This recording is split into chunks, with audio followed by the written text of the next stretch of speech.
अक्सर ना जो घर के छोटे भाई बहन होते हैं उन तक जीवन की कठिनाइयाँ, रिस्पॉन्सिबिलिटीज कुछ देर से ही पहुँचती है या तो कभी कभी नहीं भी पहुँचती।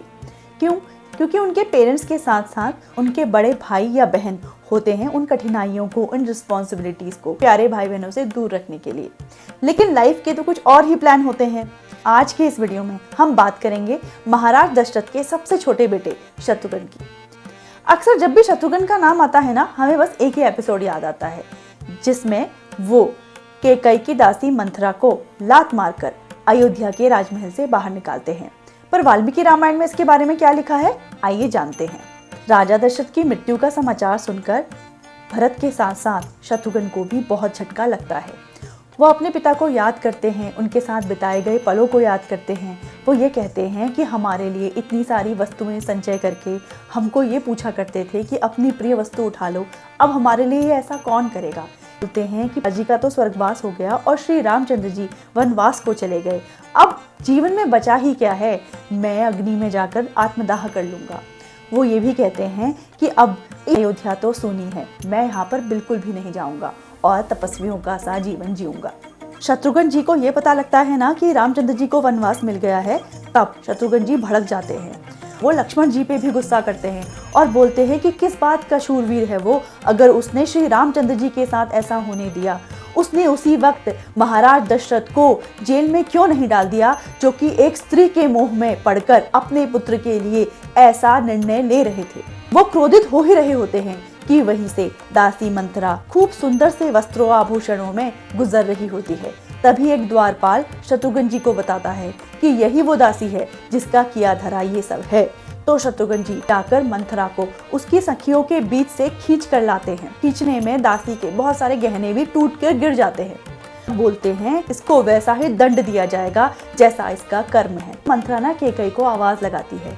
कैकेयी भी मंथरा को बचाने आती है, लेकिन शत्रुघ्न जी कैकेयी को बहुत बुरी तरह सुनाते हैं, जिससे कि कैकेयी के हृदय को भी ठेस पहुंचती है।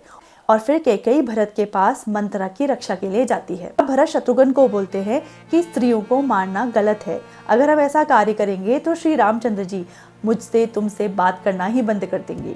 अगर स्त्रियों को मारना उचित होता ना, तो मैं कब के अपनी माता कैकेयी को मार चुका होता, जैसा उसने कर्म किया था। तब शत्रुघ्न भरत जी की बात मानकर मंथरा को वहीं छोड़ देते हैं। तो फिर कैकेयी मंथरा को सांत्वना देती है और वो बिलक बिलक कर रो रही होती है। रामायण में ऐसा तो नहीं लिखा कि मंथरा को राजमहल से बाहर निकाल दिया जाता। भरत जी को निषाद राज से ये पता लगता है कि श्री रामचंद्र जी ने अब जटाएं भी धारण कर ली हैं, तो भरत सदमे में आ जाते हैं। उन्हें समझ आ जाता है कि अब शायद श्री रामचंद्र जी वापस नहीं लौटेंगे, तो वो बिलक बिलक के रोने लगते हैं। उनको रोता हुआ देखकर शत्रुघ्न जी उन्हें अपने हृदय से लगाकर फूट फूट कर रोने लगते हैं।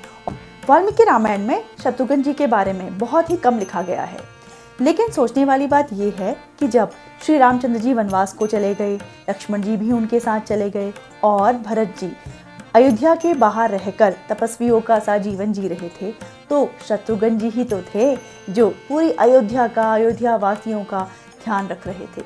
श्री रामचंद्र जी जब वापस आए तो उनको अयोध्या का शासन वैसे का वैसा ही मिला।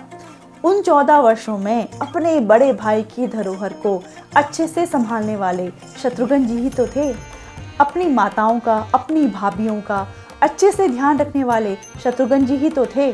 कुछ हीरोज ऐसे होते हैं ना जिनके बारे में ज़्यादा पता नहीं होता, ज़्यादा लिखा नहीं जाता, लेकिन इससे उनका हीरोइज्म कम नहीं हो जाता।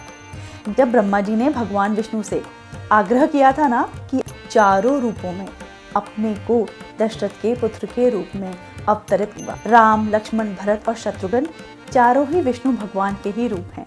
इन्होंने अपने अपने स्थान पर अपना कर्तव्य पूरी लगन और श्रद्धा के साथ निभाया। अगर आपको वाल्मीकि रामायण से जुड़ी हुई ऐसी छोटी छोटी बातें जाननी है ना, तो आप मेरे चैनल को सब्सक्राइब कर सकते हैं। लाइक कीजिए, कमेंट्स कीजिए, शेयर कीजिए। Thank you so much for watching. जय श्री राम।